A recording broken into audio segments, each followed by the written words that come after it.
poor girl in a wheelchair made a wish at the fountain. "I wish I could walk again." A young billionaire heard everything and does something unbelievable. The park was almost empty that late afternoon. The last few children ran around the playground equipment, while their parents chatted on the benches, enjoying the last rays of sun. The gentle wind swayed the leaves on the trees, creating shadows that danced on the stone ground. Adrian walked slowly, his hands in the pockets of his grey suit. He was in no hurry. In fact, he had nowhere to go. Just another day like all the others, another aimless walk after hours locked in the office. At 42, he had everything money could buy, but he always felt like something was missing. That's when he saw the girl. She was sitting alone near the fountain, in a small, worn-out wheelchair. Blonde hair fell in curls over her shoulders, framing an angelic face. She held a coin in the palm of her hand, looking at the water gushing from the fountain, with an expression far too serious for someone so small. Adrian stopped. Something about that scene touched him in a way he couldn't explain. The girl closed her eyes and brought the coin close to her chest. Her lips moved in a whisper so low it was almost missed. "I wish I could walk again." The words hit Adrian like a punch to the gut. He felt his chest tighten. The girl opened her light blue eyes and tossed the coin into the fountain, watching the ripples form on the surface. Adrian looked around, searching for her parents. He didn't see anyone nearby paying attention to the girl. He hesitated for a moment, then slowly approached. "May I sit here?" he asked, pointing to the bench next to the fountain. The girl looked up at him. Adrian noticed her eyes were a deep blue, like the sky at the end of the day. She nodded with a small, shy smile. "Did you make a wish?" Adrian asked, sitting down. "I did." She swung her skinny little legs in the chair. "Mommy says wishes don't always come true, but I believe they do." Adrian felt a lump in his throat. Her voice was sweet, full of hope, so different from the resignation he saw in the mirror every day. "And what was your wish?" The girl studied him for a moment, as if deciding if she could trust him. "I want to walk again," she said simply. "I used to run all over the park, now I can only watch." Adrian leaned forward, resting his elbows on his knees. His heart raced. There was something about this child that made him want to help, even without knowing her. "What's your name?" "Maya." "And you?" "Adrian." He paused, thinking about his next words. "Maya, have you ever seen a doctor? Someone who understands?" He gestured vaguely towards her legs. "Yes." "The doctor said it's difficult." Maya shrugged. "Mommy gets sad when she talks about it, so I don't ask anymore." Adrian felt a pang in his chest. He imagined a single mother trying to cope with the situation, likely without enough resources to seek the best options. "Maya, there are very good doctors, people who studied just to help children like you." He spoke slowly, choosing his words. "Maybe I could try to help. Talk to those doctors, see what they think." Maya's eyes lit up for the first time. She sat up straighter in her chair. "Really? You would do that? I would—" Adrian was surprised by the certainty in his own voice. He had no idea what he was committing to, but something inside him knew it was right. Maya looked at him with a mature expression, as if weighing his words. "You need to talk to my mom," she said with the seriousness of someone much older. "She's the one who decides these things." Before Adrian could answer, he heard hurried footsteps approaching. A blonde woman was running toward them, her face a mix of relief and worry. "Maya," she called out. "I told you not to leave the bench." The woman was young, probably in her early 30s, blonde hair tied in a simple ponytail, blue eyes just like her daughter's, but tired. Her clothes were clean, but clearly worn. Still, there was a natural beauty about her that was striking. "Mommy, this is Adrian," Maya said, pointing to him. "He wants to help me walk again."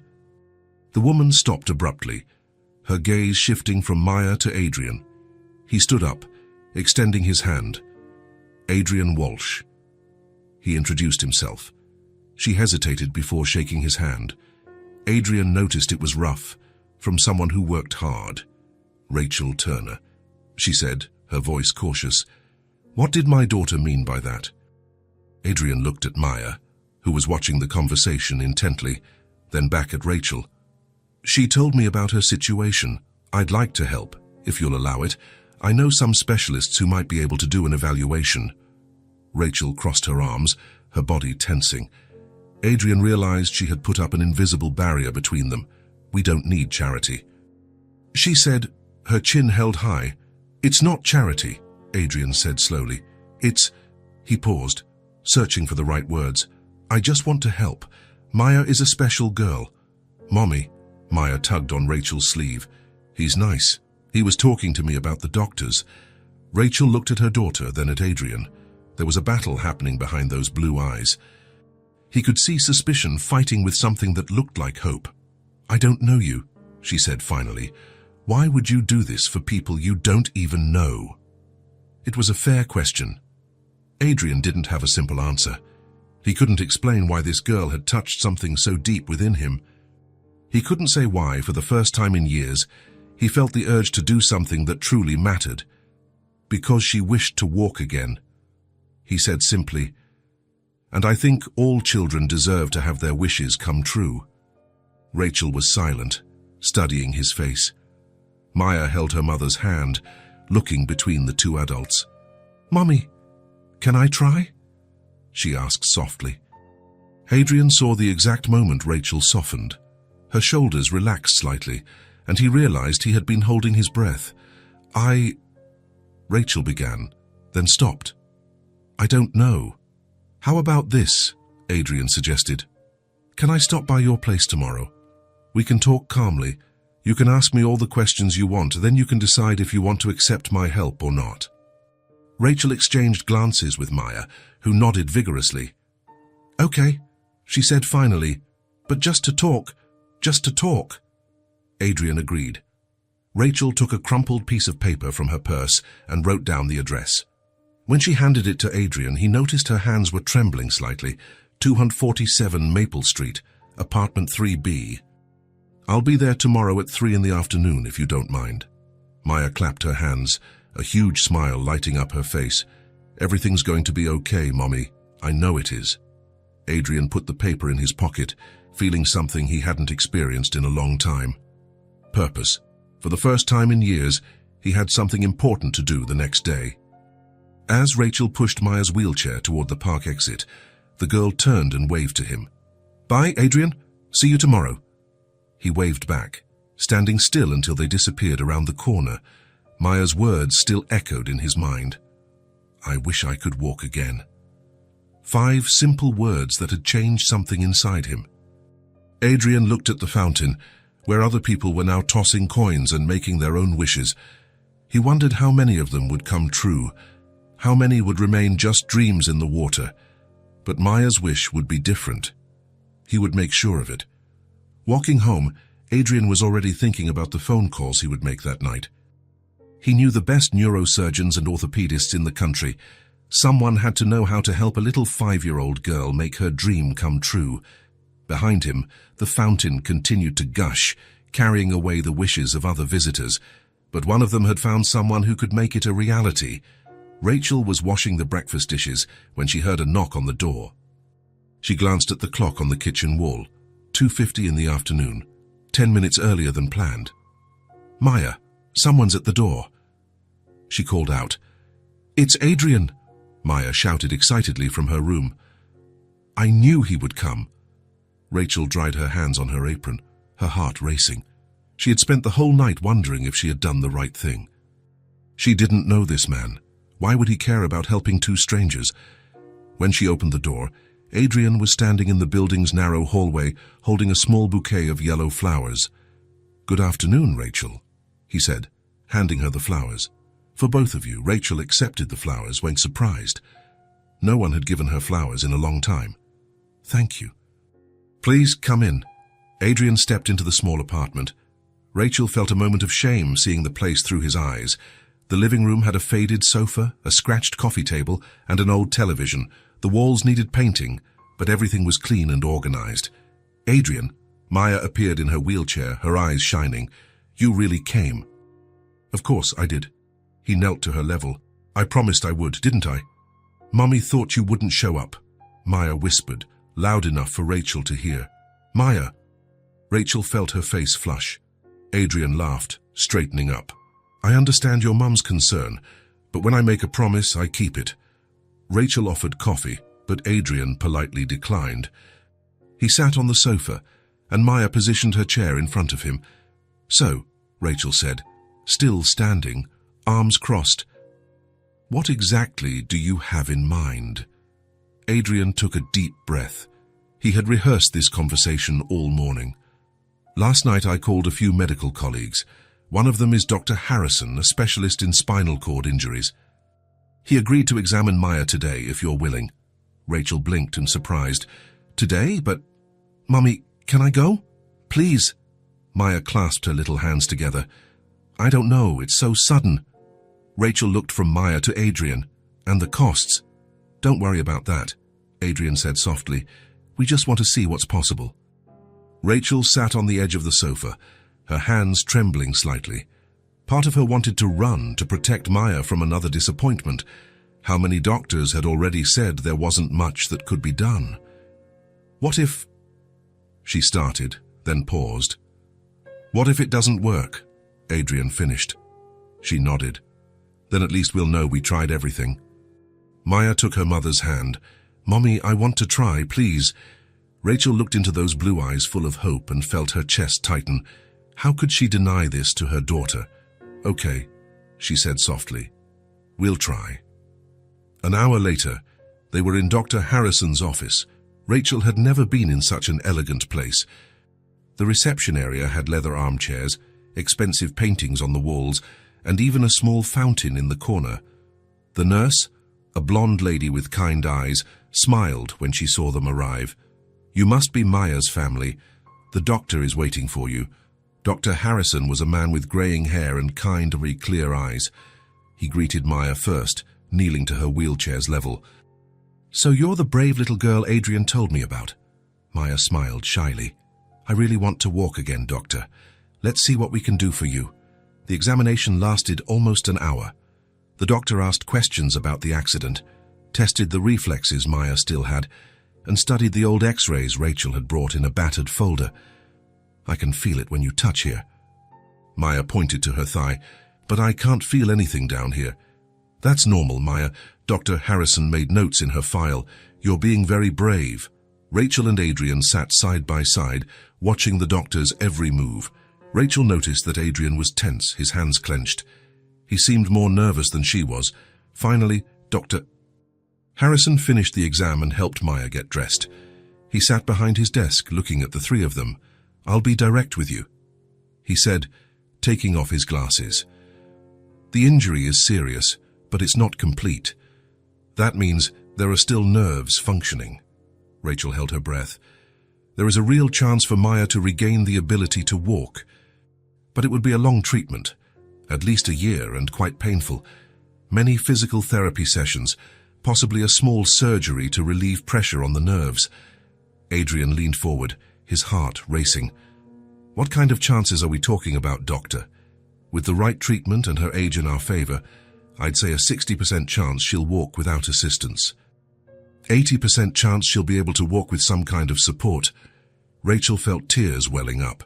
60% was more hope than she had had in 2 years. And the pain? Adrian asked, looking at Maya. Is it too much for a child? Dr. Harrison turned to Maya, who had been listening to everything intently. Maya, I'm not going to lie to you. It will hurt sometimes. You'll get very tired and might want to give up. Do you think you can be brave even then? Maya thought for a moment, then nodded with determination. I want to walk again. I'll endure the pain if I have to.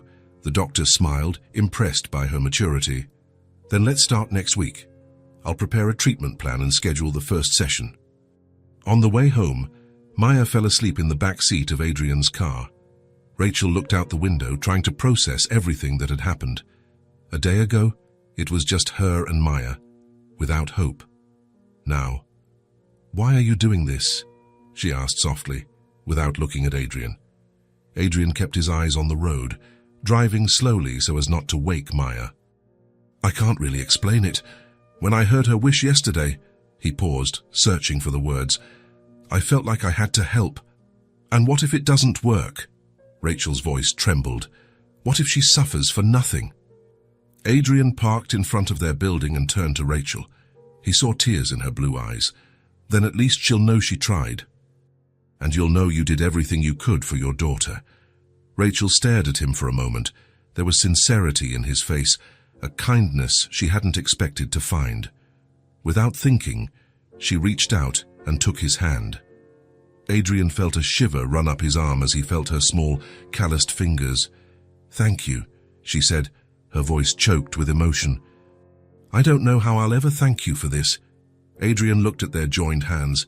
He felt something stir in his chest, an emotion he hadn't felt in years. Purpose, connection. "You don't have to thank me," he said softly. "Seeing Maya walk will be thanks enough." But as he spoke, Adrian felt a fear growing inside him. What if the treatment didn't work? What if he had given this family too much hope? What if he disappointed the little girl who had touched his heart? He took a card from his pocket and handed it to Rachel. "The first session is Thursday at 2.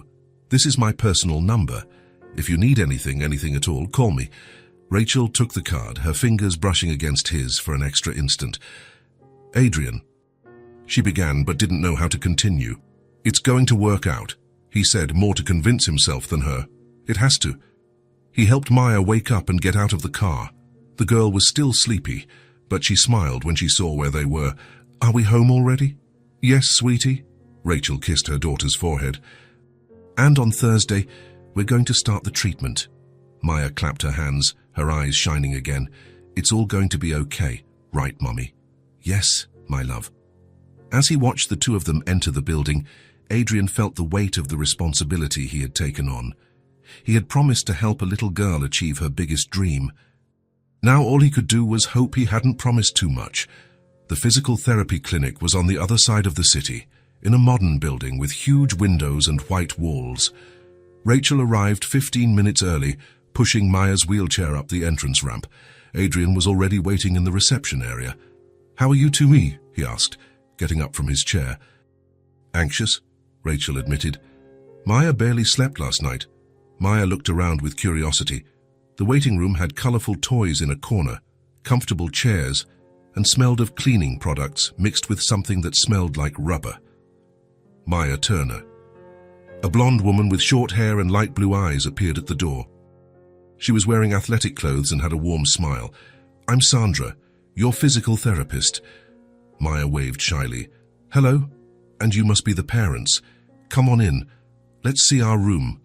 Rachel was about to correct her, to say that Adrian wasn't Maya's father, but something made her keep quiet. The lie seemed simpler at that moment. The therapy room was large, with mats on the floor, parallel bars, exercise balls, and various pieces of equipment Maya didn't recognize. There were mirrors on one entire wall, and soft music playing in the background. "So, Maya?" Sandra knelt to her level. "Ready to get started?" Maya nodded, but Rachel noticed her little hands were trembling slightly. "Is it going to hurt?" she asked softly. "A little bit sometimes." Sandra was honest. "But we'll go slow, and you let me know if it's too uncomfortable, okay?" The first part was easy. Sandra helped Maya lie down on a padded table and started with gentle stretches. She lifted the girl's legs, bent her knees, and moved her ankles. "Can you feel this, Maya?" "Just a little bit up here." Maya pointed to her thighs. "Down here, I don't feel anything." Rachel sat in a chair on the side, watching every movement. Adrian stood a little way off, not quite sure where to position himself. He wanted to help, but he didn't know how. "Now we're going to try some strengthening exercises," Sandra explained. "I'm going to help your legs move, even if you can't feel everything. It's to train the muscles and the nerves." She placed her hands under Maya's knees and began to make movements as if she were pedaling a bicycle. At first, Maya smiled, finding it funny, but after a few minutes, her face started to turn red with effort. "Is it tiring?" Sandra asked. "A little," Maya panted, "but I can keep going." The hardest part came when Sandra brought out a machine with small electrodes. "This will send small electrical shocks to your muscles. It's not dangerous, but it might be uncomfortable." Maya looked at Rachel, who came closer and held her hand. "You can do this, sweetie. Mommy's here." Sandra attached the electrodes to Maya's legs and turned on the machine. The girl jumped when she felt the first stimulations. "Is it too bad?" Rachel asked, worried. "It's weird." Maya made a face. "Like someone is pinching me from the inside." They continued for another 15 minutes. Maya tried to keep a brave smile, but tears started to stream down her face. She didn't complain, just let the tears fall silently. Adrian felt his chest tighten watching this. He approached the table. "Maya, you're being so brave," he said softly. "I don't want to give up." She sniffled. "But I can't feel it right. It's like my legs aren't mine." "I know, sweetie." Sandra turned off the machine. "That's normal. Slowly, your spinal cord will learn to communicate with your legs again." "Is it really going to work?" Maya asked, wiping her eyes. "With a warrior like you, I'm sure it will." Rachel felt a lump in her throat. Seeing her daughter, so small, going through this was painful. But at the same time, she felt proud of her courage. Adrian remained quiet throughout the exercise, just observing. He was learning that supporting didn't mean interfering. Maya needed space to face this her own way. When the session was over, Maya was exhausted. Sandra helped her sit in her wheelchair. "Maya, I want to tell you something." The therapist knelt to her level. "In 15 years of doing this work, I have rarely seen a child as determined as you. That grit you have is what's going to make you walk again." Rachel and Adrian exchanged glances. Sandra's words sounded like a promise. "Really?" Maya asked, her eyes shining. "Really?" Sandra smiled. "But the road ahead is still long. 3 sessions a week, lots of exercises at home. Are you ready for that?" "We are," Rachel said without hesitation. "And I'll be here whenever you need me," Adrian added. On the way out, Maya was sleepy but happy. "Mummy, I did everything she asked." "You sure did, my love. I'm so proud of you." Adrian carried Maya in his arms to the car, as she was too tired to transfer to the seat herself. When he placed her in the seat, she held onto his arm. "Adrian, thank you for being here with me." He felt a tightness in his chest. No one had said something so simple and meaningful to him in a very long time. "I always will be, Maya, I promise." On the way home, Rachel looked in the rearview mirror, watching Maya dozing in the back seat. "That was harder than I imagined." She admitted to Adrian. "For her or for you?" he asked gently. "For both of us." Rachel sighed. Seeing her cry and not being able to do anything, it's devastating. But did you see how strong she was? She didn't give up for a second. "She gets that from her father," Rachel said without thinking, then fell silent. Adrian didn't ask about Maya's father. He sensed it was a sensitive topic and respected Rachel's silence. When they got home, Maya woke up more cheerful. "When's the next session?" "Monday," Rachel said, helping her out of the car. "Sandra said that next time I might feel something different," Maya told Adrian. "Some sign that it's working." Adrian knelt to her level. "And if that happens, we'll celebrate. If it doesn't, we'll keep trying. Deal." "Deal." Maya smiled, holding out her little hand to seal the agreement. As he watched Rachel push Maya into the building, Adrian felt a mix of hope and worry. The first session had been a test of endurance for all of them, but Maya had passed, and that gave him the courage to believe they could face whatever came next. The next session would bring new challenges. Perhaps it would also bring the first sign that the miracle was starting to happen. Adrian got into his car, determined to be there to witness either scenario. It was Maya's 4th session, 2 weeks after the first. The routine was already settling in. Adrian would pick them both up. They would go to the clinic together, watch every exercise bow, and come home in the late afternoon. Maya was in the therapy room with Sandra, working on the table. The electrodes were attached to her legs, and she grimaced with each electrical stimulation, but she no longer complained. She was getting stronger, more used to the discomfort. Rachel and Adrian watched from the glass window in the hallway. The clinic had this set up so parents could watch without interfering with the therapist's work. "She's doing so well," Rachel murmured, her arms crossed. Adrian nodded but noticed something different in her tone today. Since they arrived, Rachel had seemed more tense, more distant. "Are you okay?" he asked softly. Rachel didn't answer right away. She continued watching Maya through the glass. The girl was trying to move her toes while Sandra held her ankles. "Some days are harder." She said finally, "The session? No." Rachel shook her head, seeing her fight so hard to achieve something that she used to do naturally. Adrian watched her closely. There were tears forming in Rachel's blue eyes. "Do you want to talk about it?" Rachel looked at him, then down the empty hallway. Other parents were in different rooms, each fighting their own battles. "Sometimes I wonder," she began, then paused. "Wonder what?" Rachel took a deep breath, as if preparing to dive into deep waters.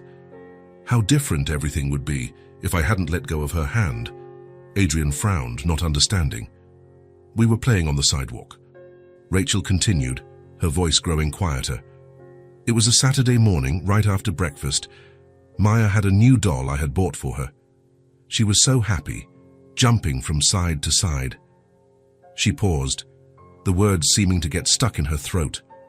"You don't have to," Adrian started. "I do," Rachel interrupted him. "It's been 2 years since I've talked about this with anyone." Maya laughed inside the room, and the sound made Rachel smile for an instant before sadness returned. She wanted to show the neighbor how the doll talked. "You know how kids are, right? Everything is a huge novelty." Rachel wiped her eyes with the back of her hand. "I was distracted, looking at my phone. I had to work even on the weekend back then." Adrian felt his stomach clench, guessing where the story was going. Maya let go of my hand and ran into the street. Rachel's voice trembled. "Just to cross to Mrs. Margaret's house. It was a quiet street, you know. Cars never drove by at that time of morning." "Rachel." Adrian tried, but she continued. "But that day one did." The tears began to fall. "A car out of control. The driver had felt ill, lost control. It hit Maya right in the middle of the street." Rachel covered her face with her hands. Adrian felt a pain in his chest he hadn't expected. "It was the worst day of my life," she sobbed softly. "Seeing my daughter lying on the asphalt, not moving. I thought she was dead." Adrian wanted to say something, but he couldn't find the words. He just stood there beside her, respecting her pain. "The doctors at the hospital said she was lucky to have survived," Rachel continued, the tears now streaming freely. "But I couldn't feel lucky. All I could think was that if I had held her hand tighter, if I hadn't looked at that damn phone—" "Rachel, no," Adrian said softly. "You can't blame yourself for that." "Why not?" She faced him, her eyes red. "I was her mother. It was my responsibility to protect her, and I failed." "You didn't fail. It was an accident." "If I had held on tighter," Rachel repeated, her voice breaking. "She would have gotten hurt anyway," Adrian said firmly. "Or maybe you would have gotten hurt with her. It wasn't your fault, Rachel." Rachel shook her head, not believing him. "You don't understand. For 2 years, I've been replaying that moment, what I could have done differently. If I had paid attention, if I had held on tighter, if... Adrian interrupted gently. "You can spend your whole life thinking about the way it sounds, but that won't change what happened." Rachel looked at him through her tears. "Maya almost died because of me." "Maya survived because of you," Adrian retorted.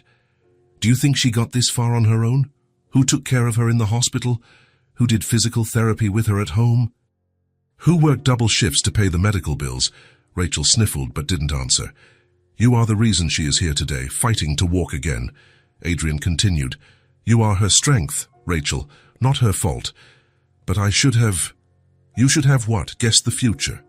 Adrian turned to face her completely. "Rachel, you are an incredible mother. Maya knows it. I know it. Everyone in this clinic knows it." Rachel began to cry harder, 2 years of repressed guilt finally coming out.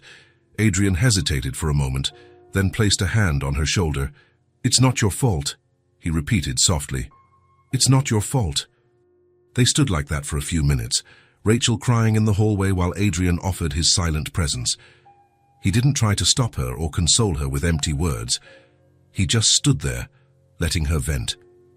Inside the room, Maya continued to work with Sandra, unaware of the drama unfolding outside. "Thank you," Rachel said finally, wiping her eyes, "for letting me talk about it, and for being here." "Always," Adrian replied simply. "It's strange." Rachel gave a humorless laugh. "You barely know us, and you're here, listening to my problems." "Maybe it's easier to talk to an outsider," Adrian suggested. "Someone who won't judge you." Rachel studied him for a moment. "Do you have children?" "No." Adrian shook his head. "I never have." "Then you can't fully understand," and she said, but there was no accusation in her voice. "The guilt a mother carries when something happens to her child it's unbearable sometimes." "I may not fully understand," Adrian admitted, "but I can see how much you love Maya, and I can assure you she doesn't blame you for anything." At that moment, Sandra opened the door to the room. "How are you two out here?" she asked, noticing Rachel's red eyes. "We're fine," Rachel said, quickly composing herself. "How is she?" Sandra smiled. "Maya had a small reaction today. Nothing major. But she managed to move her big toe when I asked, just for a second. But it was a voluntary movement." Rachel and Adrian looked at each other, surprised. "Really?" Rachel asked, sadness giving way to hope. "Really. Next session, we'll work more on that. It could be the first real sign that the nerves are reconnecting." Rachel felt her heart race. After 2 weeks of painful exercises and invisible results, there was finally something concrete. "Can I talk to her?" she asked. "Of course, we're just finishing up." As Rachel went into the room to hug Maya and celebrate the small victory, Adrian stayed in the hallway, thinking about the conversation they'd had. Rachel had been carrying a guilt that wasn't hers for 2 years, but maybe, by seeing Maya improve little by little, she could forgive herself. The big toe that moved for a second was more than a sign of physical recovery. It was the beginning of a healing that went far beyond the spinal cord. 3 weeks had passed since Maya's first session. The routine was established: Monday, Wednesday, and Friday at the clinic, always at the same time. Adrian would pick up Rachel and Maya at 2 in the afternoon, take them to physical therapy, wait through the entire appointment, and bring them back in the late afternoon. Rachel no longer questioned why he did it. Adrian was simply there, as if he had always been a part of their lives, and Maya had grown accustomed to his presence in a way that touched Rachel's heart.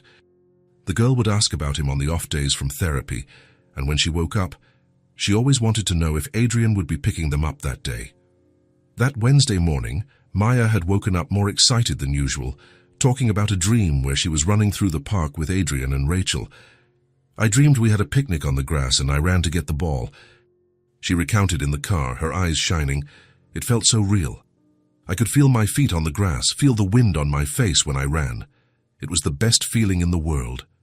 Rachel exchanged a look with Adrian in the rearview mirror. They had learned not to comment too much on Maya's dreams. The therapist, Sandra, had explained it was normal, that the girl's mind was processing the possibility of walking again.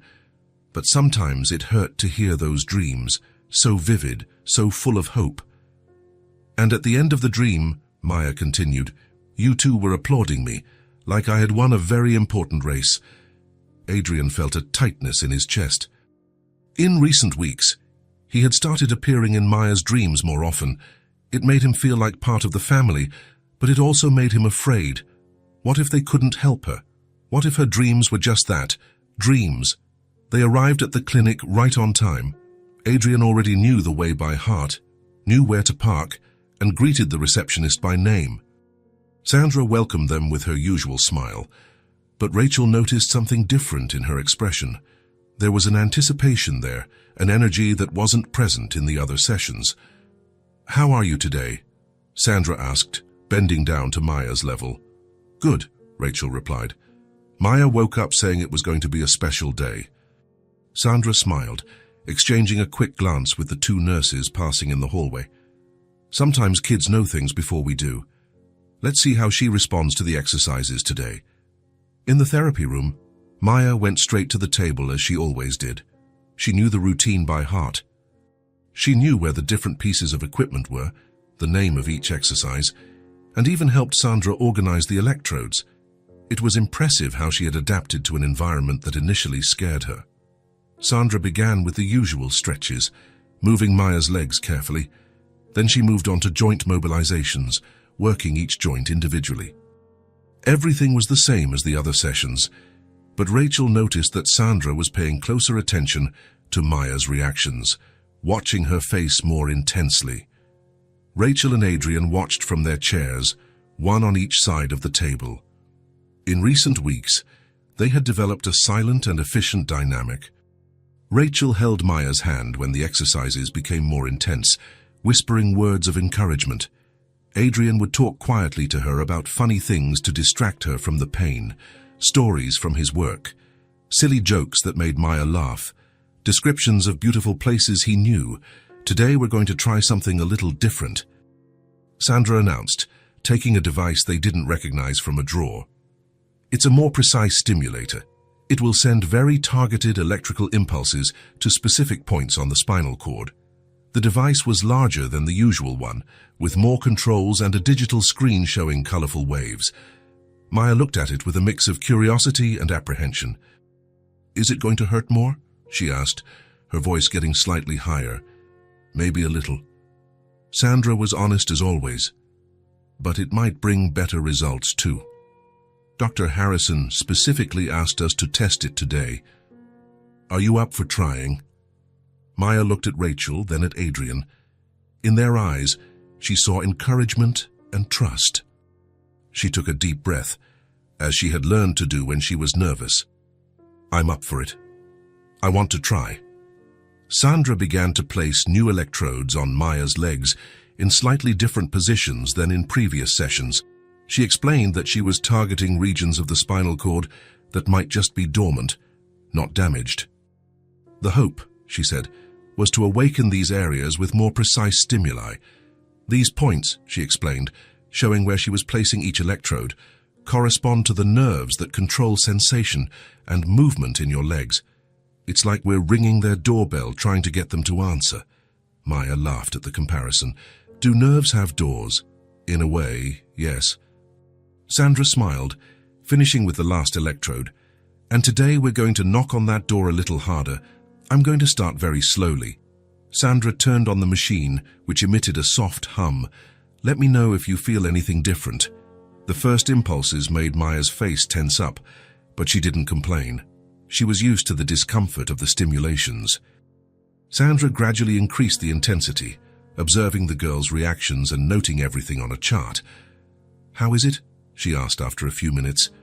Weird, Maya replied, looking at her legs as if they were foreign objects. But it doesn't hurt much. It's more like someone is poking me from the inside. Sandra nodded, making more notes. She adjusted some controls on the machine, changing the frequency of the impulses. The waves on the digital screen changed color, becoming faster. Maya remained lying down, looking at the ceiling, trying to be brave as always. Rachel held her little hand, whispering words of encouragement. Adrian watched in silence, hoping internally for something to happen. In the past few weeks, progress had been minimal. The big toe that moved occasionally, some involuntary muscle contractions when Sandra performed certain movements. Nothing that indicated a real recovery, nothing that brought the hope that Maya would actually walk again. Sandra increased the intensity a little more. Maya blinked several times in a row, reacting to the stronger stimulus.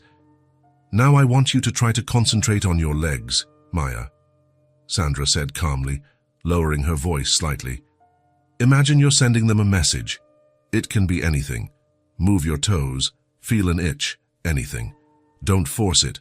Just let your mind talk to your legs. Maya closed her eyes, concentrating intensely. Her forehead wrinkled with effort, and she breathed slowly, trying to connect with parts of her body she hadn't felt in 2 years. Rachel and Adrian held their breath without realizing, the silence in the room becoming almost palpable. A minute passed, 2 minutes. Maya remained focused, but nothing was happening visually. Sandra kept the machine on, carefully watching the numbers on the screen and the subtle reactions on the girl's face. It's not working, Maya said, discouraged, opening her eyes. I can't feel anything different. It's like my legs aren't even there. It's okay, sweetie. Rachel squeezed her hand a little tighter. Sometimes these things take time. You've been so brave so far. Adrian leaned forward in his chair. Remember what we talked about yesterday, Maya? About not giving up, even when it seems hard.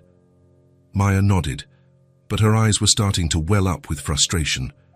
Sandra adjusted the controls one more time, completely changing the settings. The screen showed different waves, slower but more intense. Let's try a little more with a different approach, she said patiently. This time, instead of trying to move, just pay attention to whether you feel anything different. It doesn't have to be movement. It could be warmth, cold, tingling, any sensation. Maya nodded, closing her eyes again. This time, instead of frowning with effort, she tried to stay completely relaxed. Sandra gradually increased the intensity of the new protocol. The room fell silent again, only the soft hum of the machine filling the space. Adrian watched the girl's face, hoping to see any sign of change. Rachel bit her lower lip, anxious, her own tears forming from hoping so hard for something to happen. 5 minutes passed. Maya remained quiet, breathing slowly. Sandra continued to adjust the controls, trying different combinations of frequency and intensity. Suddenly, Maya's eyes flew wide open, really wide, as if she had seen something unbelievable. Wait, she said, her voice changing completely, becoming higher with surprise. Wait, there's something... What is it, sweetie? Rachel asked quickly, leaning over the table. Maya was very still for a moment, as if listening to something only she could hear, paying attention to sensations coming from far away. Her face was tense with concentration, but it was a different kind of tension. It was pure anticipation. Then her eyes filled with tears, but this time they weren't tears of pain or frustration. They were tears of something she hadn't felt in 2 long years. "Mommy," she said, her voice trembling with emotion. "Mommy, I felt an itch." Rachel felt her heart stop for a second, then pound like never before. "Where, sweetie? Where did you feel it?" "In my foot." Maya was almost shouting with excitement, trying to sit up on the table. "My left foot, a really nice, real itch." Sandra immediately paused the machine and approached the table, her eyes shining with professional and personal emotion. "Maya, are you absolutely sure what you felt?" she asked, but a smile was already forming on her face. "I am." Maya was beaming, tears of joy streaming down her face. "I really felt it. It was right here." She pointed exactly to the side of her left foot, like when you stay in the same position for too long and then it itches. "A good itch, one that makes you want to scratch." Rachel began to cry uncontrollably, her hands shaking with emotion. Adrian felt his own eyes well up, a wave of relief and joy washing over him. It was the first real, concrete, tangible sign that Maya's nerves were responding. "This is wonderful, Maya," Sandra said, making quick notes in the chart, her hands trembling a little with excitement. "This is exactly the kind of sensation we were hoping for. It means your nerves are learning to communicate with your brain again." Maya started to laugh and cry at the same time, a sound of pure joy that filled the room. "So it's going to work. I'm really going to walk? For real?" Sandra bent down to her level, holding her little hands. "I can't promise anything yet, sweetie, but what you just felt is a very, very good sign. It's like your nerves have woken up from a long sleep and are saying, 'Hi, back.'" Rachel got up from her chair and hugged Maya, crying with her, whispering words of pride and love. Adrian stood still for a moment, watching this sacred moment, feeling an emotion he couldn't name. It was pure happiness, mixed with deep relief and renewed hope. "Adrian!" Maya called over her mother's shoulder, reaching an arm out to him. "Did you hear? I felt my foot. My foot talked to me." Adrian stood up and came closer, being included in the family hug. He felt his heart clench with emotion as he received that spontaneous affection. "I heard, warrior," he said, his voice hoarse with emotion. "I am so, so proud of you. You are the bravest girl I know. Now I know it's going to work," Maya said, her face lit by the first genuine smile in weeks. "My foot woke up. It was just sleeping. Sandra waited for the emotional moment to pass, then approached again. Maya, I'm going to take a few minutes a break for you to process this and rest. But I want to try a few more exercises today, taking advantage of the fact that the nerves are responding well. Can we do that? Yes, Maya replied enthusiastically. I want to try to feel it again. While Maya drank some juice that Sandra brought from the break room, Rachel and Adrian talked quietly in the corner of the room. I can't believe it happened, Rachel whispered, still with tears in her eyes, wiping her face with the back of her hands. After so long with nothing, no hope, she did it. Adrian said, looking at Maya, who was telling Sandra every minute detail of the sensation she had felt. Our warrior did it. Rachel repeated the word, and something in her tone made Adrian look at her. They looked at each other for a moment, and Adrian realized that Rachel had said "our" naturally, including him in their family without a second thought. He felt a warmth in his chest he couldn't explain, a sense of belonging he hadn't experienced in years. Ready to continue? Sandra asked, returning with the reconfigured machine. Maya nodded enthusiastically, positioning herself on the table with a completely different energy. I want to try to feel it again. I want to talk to my foot more. The second part of the session was even more emotional. When Sandra turned the machine back onto the setting that had worked, Maya managed to feel the itch 2 more times, once in her right foot, which made her let out a little shriek of joy, and another in her left calf, which left her speechless with surprise. It's like someone is waking up my legs slowly, she explained, radiant. First the left foot, then the right, now the calf. It's like there's a person inside turning on the lights one by one. Sandra took detailed notes of each sensation, recording the intensity of the stimulus needed, the exact location of each episode, and the duration of each feeling. This data would be crucial for planning the next sessions. Maya, what's happening today is a milestone in your treatment, Sandra explained, carefully turning off the machine. I'm going to talk to Dr. Harrison today, and we'll adjust the entire protocol. We'll probably increase the frequency of sessions and try completely new exercises. Does that mean she'll get better faster? Rachel asked, still barely believing what she had witnessed. It means her body is responding much better than we expected. Sandra smiled, organizing the equipment. This opens up several new possibilities, maybe even standing exercises in the coming weeks. When the session ended, Maya was physically exhausted but emotionally on cloud 9. For the first time in weeks, she left the clinic smiling instead of crying, waving to all the nurses and sharing her victory with anyone who would listen. In the car, she couldn't stop talking about the sensations. It was like my foot was whispering in my ear, she explained, gesturing excitedly, saying softly that it was still there, that it hadn't gone away forever. Rachel laughed, a light and genuine laugh that Adrian hadn't heard in a long time. And what else did your foot say? She joked, looking at her daughter in the rearview mirror. That it misses running, Maya replied, completely serious, and that soon it will be able to run again, and that it wants to get to know Adrian better by running with him. Adrian felt his heart tighten with emotion at being so naturally included in Maya's future plans. I would love to run with you, Maya, he said sincerely. Promise? I promise. As he drove, watching mother and daughter chat excitedly in the rearview mirror, Adrian realized that this had been a decisive day, not just for Maya's treatment, but for all of them. The first sign had arrived, and with it, the absolute certainty that nothing would ever be the same. 2 weeks had passed since Maya felt the first itch in her foot.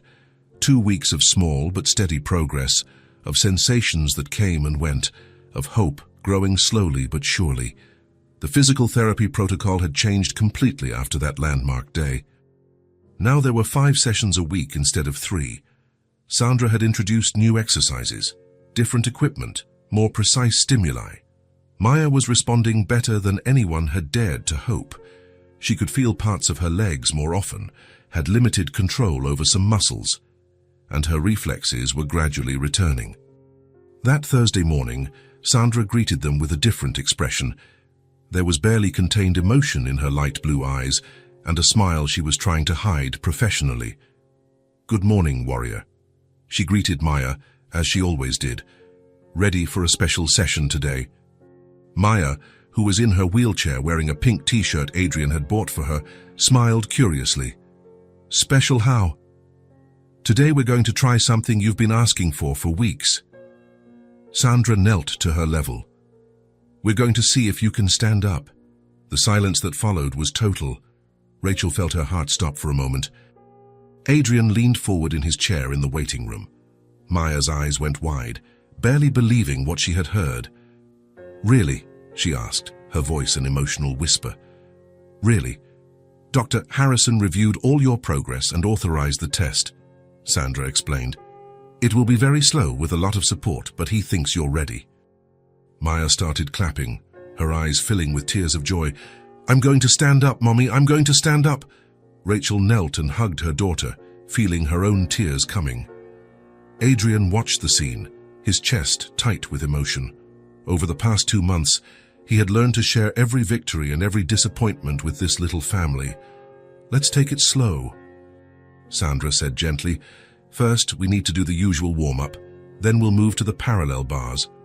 The session began as always, but there was a different energy in the room. Maya did the stretching exercises with more enthusiasm. Sandra worked with surgical precision, and Rachel and Adrian watched every movement with heightened attention. After 40 minutes of preparation, Sandra announced, "Now it's time." She took Maya to an area of the room they had never used before. There were the parallel bars, 2 padded metal bars, parallel to each other, at the height of an adult's chest. Maya looked at them as if they were the most important object in the world. "How does it work?" she asked, her voice trembling slightly with anxiety. "You're going to hold on to the bars with your hands," Sandra explained, positioning the wheelchair between the bars. "I'll hold you by the waist, and you'll try to use your legs to stand up. You don't have to support your own weight, just try to activate the muscles." Maya nodded, determined. Rachel and Adrian positioned themselves where they could see everything, but without getting in the way. "Ready?" Sandra asked. Maya took a deep breath and gripped the bars with both hands. Sandra fastened a safety belt around the girl's waist and positioned herself behind her. "Now slowly try to press your feet into the floor and imagine you're standing up," Sandra instructed. "I'll help you, but I want you to try to feel your legs working." Maya closed her eyes for a moment, concentrating. Then, with a determination that impressed everyone in the room, she began to push. At first, nothing happened. Maya clung to the bars, her face red with effort, but her legs didn't respond. Sandra held her firmly, waiting patiently. "Easy does it, warrior," Adrian said softly from the side. "No rush." Maya tried again. This time, Rachel could see her legs trembling slightly, as if they were trying to remember how to work. Sandra began to help her stand up slowly, supporting almost all of her weight. And then it happened. Maya straightened up, her legs shaking but supporting part of her own weight. She was standing, truly standing, even with a lot of support. "Mommy," she cried, tears streaming down her face. "Mommy, I'm doing it." Rachel couldn't contain herself. She started to cry openly, bringing her hands to her face. Adrian felt his eyes well up, a deep emotion taking over him. He discreetly wiped his eyes with the back of his hand, trying to maintain his composure. "You're standing, Maya," Sandra said, emotional as well. "You did it."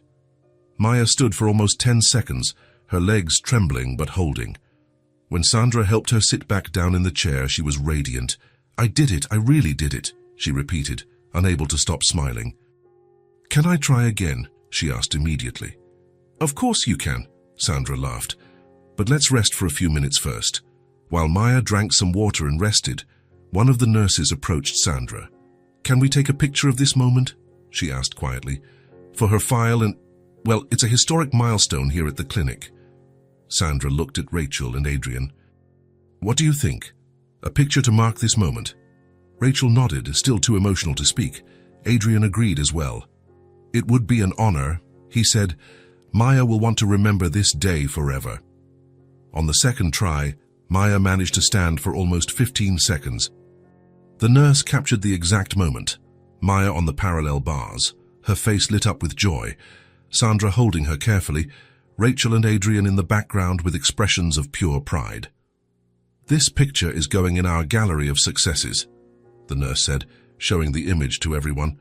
"And I'm sure we'll have many more of Maya soon."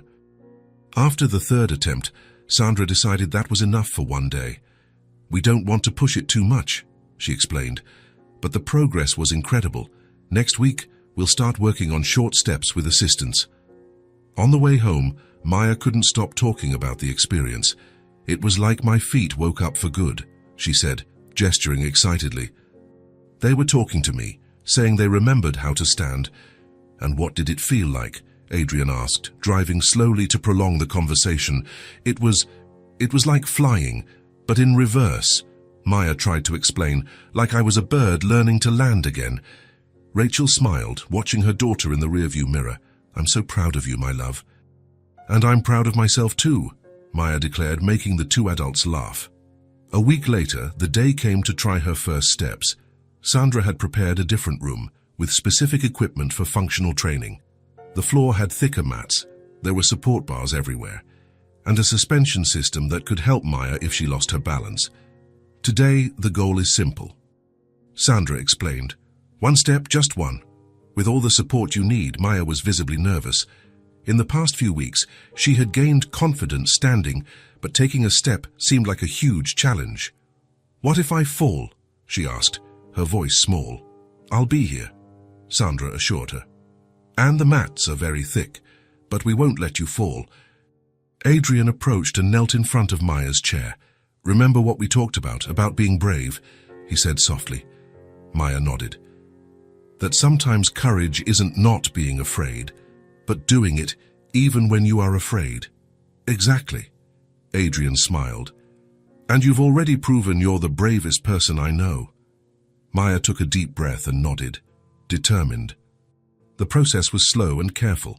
Sandra helped Maya stand at the parallel bars, then moved her to a position where she could try to take a step forward with full support.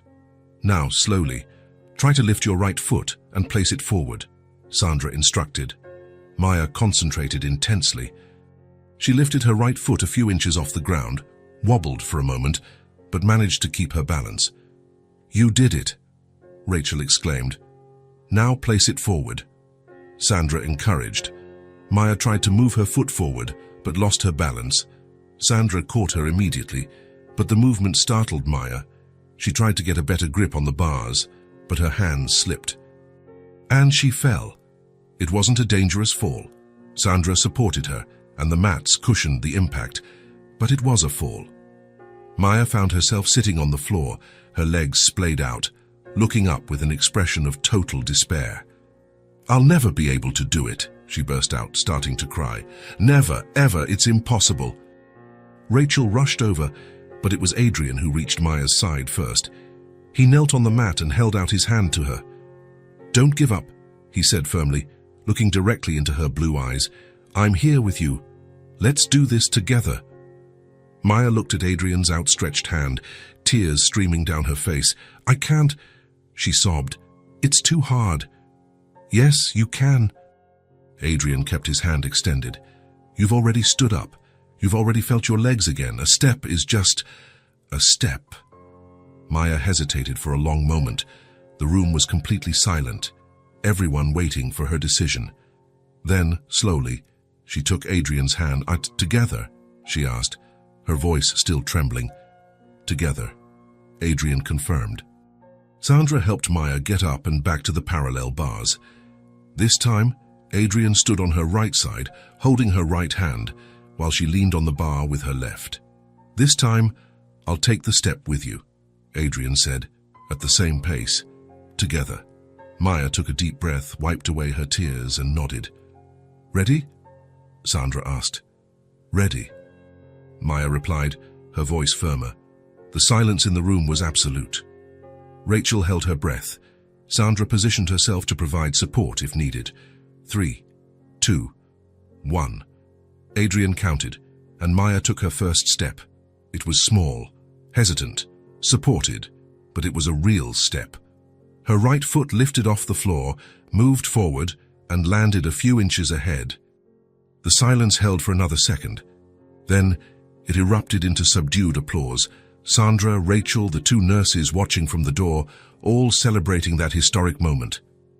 "I did it," Maya whispered, barely believing it. "I took a step." "You sure did," Adrian said, squeezing her hand. "A perfect step." Maya looked at Adrian, then at Rachel, then at Sandra. Her eyes shone with a mix of pride, gratitude, and determination. "Thank you," she said to Adrian, "for not letting me give up." "Always," Adrian replied. "I will always be here." As Sandra helped Maya sit and rest, the girl was quiet for a while, processing what had happened. "Adrian?" she finally called. "Yes. I want to do something special to thank you," she said, her eyes shining with an idea. "For everything you've done for me and Mommy." Adrian felt his heart clench. "You don't have to thank me for anything, Maya." "Yes, I do," she insisted. "I want to do something very special. Something to show how important you are to us." Rachel came over and kissed her daughter's forehead. "And I'm sure it will be something wonderful." As they left the clinic that day, Maya was already planning her special surprise. She had taken her first step, and now she wanted to return the affection of the person who had helped her get there. The future, for the first time in 2 years, seemed full of infinite possibilities. Rachel's apartment felt especially cozy that Friday afternoon. The golden late-day light streamed through the kitchen window, creating a warm and welcoming atmosphere. Maya was sitting at the small table, surrounded by scattered colored pencils and blank papers. It had been 3 weeks since her first step, and her progress had been steady. She could now take up to 5 consecutive steps with support, and Sandra was talking about starting balance exercises the following week. But that afternoon, Maya had other plans. "Mommy, can you help me pick the colors?" she called from the kitchen. Rachel was in the living room, organizing some work papers on the sofa. Adrian had gone out to handle some office matters, but had promised to be back for dinner. This was how it was now. He was part of their routine, so naturally it felt like he had always been there. "What colors do you want, my love?" Rachel asked, approaching the table. Maya had a paper in front of her but was covering it with her hands so Rachel couldn't see. "It's a surprise," she said, her blue eyes shining with mischief. "But I need the skin-colored pencil and the lightest brown you have." Rachel rummaged through the pencils scattered on the table until she found the shades Maya had requested. "Here they are." She handed them to her daughter. "May I know what you're making?" "Not yet." Maya laughed. "It's a very special surprise." "For a very special person." Rachel smiled, kissed the top of her daughter's head, and returned to the living room. She knew that when Maya decided to make a surprise, it was best to let her work in peace. The girl took her artistic creations very seriously. Maya first picked up the skin-colored pencil and began to draw with her tongue sticking out in concentration. She made a small figure on the left side of the paper, a girl with wavy blonde hair, wearing a simple dress. She drew the figure's legs with special care, making sure they were clearly visible and strong. "There, that's me," she murmured to herself, satisfied. Then she took the lightest brown pencil and began to draw another figure next to the first. This one was taller, with dark hair and a gentle smile. He was wearing a shirt and pants, and Maya paid special attention to the eyes, trying to make them look as kind as Adrian's. The most important part came now, the hands. Maya carefully drew 2 hands touching, the little girl's hand holding the big man's hand firmly. This was the part she considered most important in the whole drawing. "Perfect," she said quietly, observing her work. She then took the red pencil and drew small hearts floating around the 2 figures. Not too many, just enough to show love without cluttering the drawing. Lastly, at the top of the paper, in neat but still childish letters, she slowly wrote, "My best friend." When she finished, Maya held the paper in front of her face and examined it critically. The figures weren't perfect. The man's head was a bit out of proportion, and the girl's feet were too big.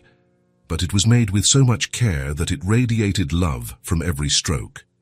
"Mommy," she called, "I'm done." Rachel returned to the kitchen and stopped when she saw the drawing. She felt her chest tighten with emotion as she immediately recognized the 2 figures. "Maya," she said, Her voice choked. "It's beautiful, sweetie. It's me and Adrian," Maya explained proudly. "Look, I drew us holding hands because he always holds my hand when I'm scared, and I wrote that he's my best friend because, well, because it's true." Rachel bent down to her daughter's level, her eyes misty. "He's going to be very moved by this." "You think so?" Maya asked, anxious. "I want him to know how I feel." "I'm sure he will." Rachel kissed her daughter's cheek. "It's the most beautiful gift he could ever receive." Maya carefully folded the drawing and put it under a book to keep it flat until Adrian arrived. 2 hours later, when they heard the key in the lock, Maya nearly jumped out of her wheelchair with excitement. "He's here," she shouted. "Mommy, he's here." Adrian came in carrying a grocery bag and smiled at Maya's excitement. "Good evening, family," he said, as he had grown accustomed to greeting them. "How was your day?" "Adrian," Maya called, gesturing for him to come closer. "I have something very important to give you." "Ah, you do?" Adrian placed the bag on the counter and approached the table. "And what is it?" Maya took the drawing from under the book, her eyes shining with anticipation and nervousness. "I made this for you," she said, holding out the paper, "because you are very special to us." Adrian took the drawing and slowly unfolded it. When he saw what was there, he felt the world stop for a second. 2 figures holding hands, one small and blonde, the other tall with dark hair. And at the top, in childish but neat letters, "My best friend." He was silent for a long moment, just staring at the paper. Rachel watched his expression change. She saw the exact moment the emotion hit him. "Maya," he finally said, his voice hoarse. It's you and me." Maya explained quickly, as if afraid he hadn't understood. "Holding hands, because you always hold my hand when I need it, and you're my best friend because you showed up when I needed you most." Adrian felt his eyes fill with tears. He held the drawing very carefully, as if it were made of the most delicate material in the world. "It's the most beautiful gift I've ever received in my life," he said, and there was absolute truth in his voice. Maya smiled, relieved and happy. "You really like it? I love it more than anything." Adrian knelt to her level. "Thank you, Maya, from the bottom of my heart." And then something unexpected happened. Maya, in a burst of pure emotion, stretched out her arms and hugged Adrian tightly. He returned the hug immediately, feeling his heart overflow with a happiness he didn't know existed. "You're my best friend too," he whispered in her ear. Rachel watched the scene with tears in her eyes, realizing she was witnessing something much bigger than a simple gift. It was a moment of pure love, of true connection, of a family being formed. When they broke the hug, Adrian was still holding the drawing with extreme care. "I will keep this forever," he promised. "Forever and ever," Maya asked. "Forever and ever." While Rachel prepared dinner and Maya organized her colored pencils, Adrian stayed in the living room, still looking at the drawing. For the first time in years, he felt truly part of something bigger than himself. Later that night, after Maya had gone to bed, Rachel and Adrian sat in the living room talking quietly. The light was low, creating an intimate and cozy atmosphere. The drawing was propped up on the coffee table, where Adrian could look at it. "She loves you very much," Rachel said softly, noticing how Adrian couldn't stop looking at the drawing. "And I love her too," Adrian replied without hesitation. "You two have completely changed my life." Rachel settled more comfortably on the sofa, sensing that Adrian wanted to talk about something deeper. "How have we changed your life?" Adrian was quiet for a moment, as if organizing thoughts he had long kept guarded. "Before I met you, I was living on autopilot," he began, looking at his own hands. "I'd wake up, work, come home, sleep, repeat it all the next day. I had money, I had success, but I didn't have a life." Rachel watched him attentively, realizing he rarely spoke about himself in that way. Why was it like that? Adrian sighed deeply. "I lost my parents very young. I was 17 when they died in a car accident," he said, his voice growing quieter. "From one moment to the next, I was alone in the world with a small inheritance and a lot of anger." Rachel's heart ached. "I'm so sorry, Adrian. I channeled all that anger into work and my studies, he continued. It was easier than dealing with the pain. I studied business, started investing, built a company. In 10 years, I had more money than I knew what to do with. But you didn't have a family, Rachel completed softly. Exactly. Adrian looked at her. I got rich, but I forgot what it's like to have a family. I forgot what it's like to care about someone other than myself. I forgot how to love, and now Adrian smiled, a genuine and warm smile. Now I remember. Maya taught me again what unconditional love is. You taught me what it is to care for someone, to share responsibilities, to be part of something bigger. Rachel felt tears forming in her eyes. Adrian, you're already part of our family, she said, looking directly into his eyes. You're not alone anymore. The words hit Adrian like a gentle punch to the chest. Family. He was part of a family again. You are part of mine too, he said, his voice choked. In fact, you are my family now. The only one I have. Rachel moved closer on the sofa and, in a spontaneous gesture, took his hand. And we always will be. They sat like that for a few minutes in comfortable silence as processing everything that had been said. Adrian looked alternately at Rachel and at Maya's drawing, hardly believing how his life had changed. You know what I'm going to do, he said finally, standing up. What? Adrian went to a bookshelf and took out a leather portfolio where he kept important documents. He opened it carefully and placed Maya's drawing inside, right on the first page. I'm going to keep it here, with the most important things in my life, he explained. Like a treasure. Rachel smiled, touched by the delicate gesture. She'll be so happy to know that. And I will look at this whenever I need to remember what really matters. Adrian closed the portfolio carefully. Family, love, people who care about each other. What future do you imagine for us? Rachel asked softly. Adrian returned to the sofa and sat closer to her. A future where Maya walks normally again, where you two never have to worry about money or anything else again, where we are a real family. And the treatment? Sandra said we're entering the final stages of rehabilitation, Adrian replied. A few more weeks and Maya should be walking on her own. After that, it will just be strengthening and follow-ups. Rachel nodded, barely believing they had come so far. Sometimes I pinch myself to make sure this isn't all a dream. It's not a dream, Adrian held her hand tighter. It's our new reality, our family, our life. When they said goodbye that night, they both knew that something had definitively changed between them. They were no longer just acquaintances united by a cause, they were family, and Maya's drawing, kept like a treasure in Adrian's portfolio, was the concrete proof that love had found a way to blossom in the hearts of three people who needed it most. The final stages of rehabilitation were approaching, but for all of them, what truly mattered had already been healed, the ability to love and be loved. 6 months. 6 months had passed since that meeting in the park, since the first wish whispered at the fountain. 6 months of sessions, tears, small victories, falls, and new beginnings.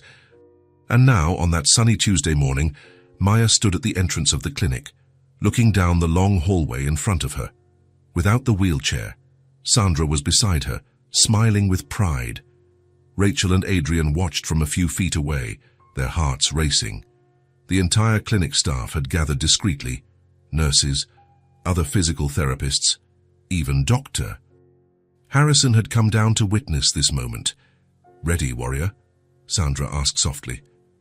Maya took a deep breath, her hands loose at her sides. She was wearing new sneakers that Adrian had bought especially for the occasion, white with pink details, which she had carefully chosen at the store. Ready? She said, her voice firm but emotional. And then she began to walk. They were not hesitant or supported steps. They were her own steps, short but steady, one after the other. Maya kept her gaze fixed on the end of the hallway, focused, but a small smile played at the corner of her mouth. Step, step, step. Rachel covered her mouth with her hands, the tears beginning to fall. Adrian felt his chest tighten with emotion, hardly believing what he was seeing. The girl he had met in a wheelchair, making an impossible wish at a fountain, was now walking on her own. "Come on, Maya," Sandra encouraged quietly. "You're doing perfectly." Maya reached the middle of the hallway and paused for a moment, not out of tiredness, but to look back and see the distance she had covered. When she saw all those people watching her with huge smiles, her own smile widened. "I'm really walking," she said, her voice echoing down the hall. "You are," Rachel shouted back, no longer able to contain her emotion. Maya turned and continued walking to the end of the hallway. When she got there, she turned again to face the entire distance back. This time, she walked a little faster, more confidently. When she arrived back at the starting point, the entire team burst into applause. It wasn't restrained or professional applause. It was the applause of people who had witnessed a miracle, who had been part of an extraordinary journey of overcoming. Maya stopped amidst the applause, looking around at all the people who had helped her over the months. Her smile was radiant, confident, the smile of someone who had conquered the impossible. "Thank you," she shouted to everyone, clapping as well. Sandra approached and hugged her. "Maya, you are officially an independent walker," she announced. "Congratulations, sweetie." Rachel ran over, or tried to run while crying, and hugged her daughter tightly. "I knew you could do it," she sobbed. "I always knew you could do it." Adrian approached more slowly, still processing everything he had witnessed. When he got close, Maya held out her arms to him. "Adrian, did you see? I walked the whole hallway." "And I sure did," he said, his voice choked, hugging her. "I'm so proud of you, I don't even know how to express it." "Dr. Harrison approached the group, smiling. "Maya, technically you still need a few strengthening sessions," he said. "But for all intents and purposes, your main treatment is complete. You can walk again." Maya nodded, serious for a moment. "Am I still going to come here?" "Twice a week, for 2 more months," Sandra explained. "Just to make sure your muscles get really strong and to prevent any future problems. But you can live a completely normal life now." "Normal?" Maya repeated the word as if it were magic. A normal life. When they left the clinic that day, for the first time in months, there was no wheelchair. Maya walked to the car, slowly but steadily, stopping now and then to comment on how strange and wonderful it was to see the world from her usual height again. "Things look different when you walk," she observed, getting into the back seat of the car. "Like it's a new world." "It is a new world," Adrian agreed, adjusting the rearview mirror to see her. "For all of us." On the way home, Maya couldn't stop planning. "Tomorrow I want to walk to school," she announced, "without anyone driving me. I want to leave the house, walk there, and arrive at my classroom walking." Rachel turned to look at her. "Are you sure?" "It's a bit far, my love." "I'm sure," Maya said, determined. "I want everyone to see that I did it, and I want to carry my own backpack like the other kids." Adrian smiled, watching her in the rearview mirror. The girl was planning to reclaim her life one step at a time. "And on the weekend," Maya continued, "I want to go to the park where we met. I want to run from one side to the other, like I used to." "We'll do that," Adrian promised. "We'll do everything you want." A week later, the new routine was established. Maya woke up early, had breakfast with Rachel and Adrian, who was now practically living with them, and walked to school with her pink backpack on. In the afternoon, she would walk back, always with stories about how impressed her classmates were with her recovery. Adrian had completely reorganized his professional life. He worked from home most days, only leaving for essential meetings. He had discovered that he enjoyed helping Maya with her homework much more than being stuck in an office. "Adrian, can you help me with math?" Maya asked one Thursday afternoon, sitting at the kitchen table with her books spread out. Of course, Adrian sat next to her, pulling her notebook closer. "What part are you not understanding?" "The division problems." Maya made a face. "They're so hard." Adrian laughed, remembering when he was her age and thought division was the end of the world. "I'll teach you a trick," he said, picking up a pencil. "Let's imagine you have 12 candies and you want to share them equally with 3 friends." Rachel watched them from the sink, where she was washing the lunch dishes. Scenes like this were repeating every day now. Adrian helping Maya with her homework, playing with her in the building's small yard, planning her future. Maya, what do you want to be when you grow up? He had asked a few days earlier. A physical therapist, she had answered without hesitation. Like Sandra, I want to help other kids walk again. Adrian and Rachel had looked at each other, touched by the maturity of her answer. Then we'll start thinking about a good school for you, Adrian said. A school where you can study hard and prepare for that. An expensive school, Maya asked, worried. A good school, Adrian corrected. Don't worry about money. Your future is the most important thing. That night, after Maya went to bed, Adrian and Rachel stayed in the living room talking about future plans. It was something they did almost every night now, planning Maya's education, thinking about changes to the apartment, imagining what their lives would be like in the coming years. Have you ever thought about going back to school? Adrian asked Rachel. To study what? Whatever you always wanted to study but couldn't because of circumstances. Rachel was quiet for a moment. I always wanted to study psychology, she admitted. I wanted to help other mothers who go through what I went through. Then let's make it happen, Adrian said simply. Maya is old enough to be alone for a few hours. I can help with her and you can study. Rachel looked at him, surprised. Adrian, you already do so much for us. It's not about doing things for you. He interrupted her softly. It's about building our life together, our family. The word family still had a special impact every time it was spoken between them. It had become real in a way none of the three had planned, but it felt like the most natural thing in the world. Maya, come have dinner, Rachel called a few days later. Maya came running from the living room, where she was watching cartoons, and sat at the table. Adrian was serving the pasta he had prepared. He had discovered he was a decent cook in recent weeks. Smells good, Maya commented, picking up her fork. Special recipe from Chef Adrian, he joked, serving Rachel as well. As they ate, they talked about their day. Maya told stories about school, Rachel talked about work, and Adrian commented on his projects. It was a simple, ordinary routine, but it brought a deep happiness to all three of them. You know what I realized today? Maya said in the middle of dinner. What? Rachel asked. That it's been a long time since I've thought about the wheelchair. Maya said naturally. This morning I was going to get something from the top of the cabinet, and I just reached up to get it without thinking. Before I would have been sad because I couldn't reach it. Adrian and Rachel smiled, touched by the observation. That means walking has become natural again, Adrian commented. Yeah, Maya nodded. It's like I never stopped walking. It was just a rest time for my legs. After dinner, while Maya brushed her teeth, Adrian helped Rachel with the dishes. It was another ritual they had developed. She washed, he dried, and they talked about everything and nothing. Rachel, Adrian said, drying a plate. There's something I want to talk to you both about. What is it? I want to make this official, he said, turning to face her. I want to adopt Maya legally, and I want us to be a real family. Rachel stopped scrubbing the glass in her hand, surprised. Adrian, I know it's a lot to process, he continued quickly, but these past months have shown me that you are the family I've always wanted, and I want to be the father Maya deserves to have. You already are, Rachel said softly. You're already her father in every way that matters. So let's make it official.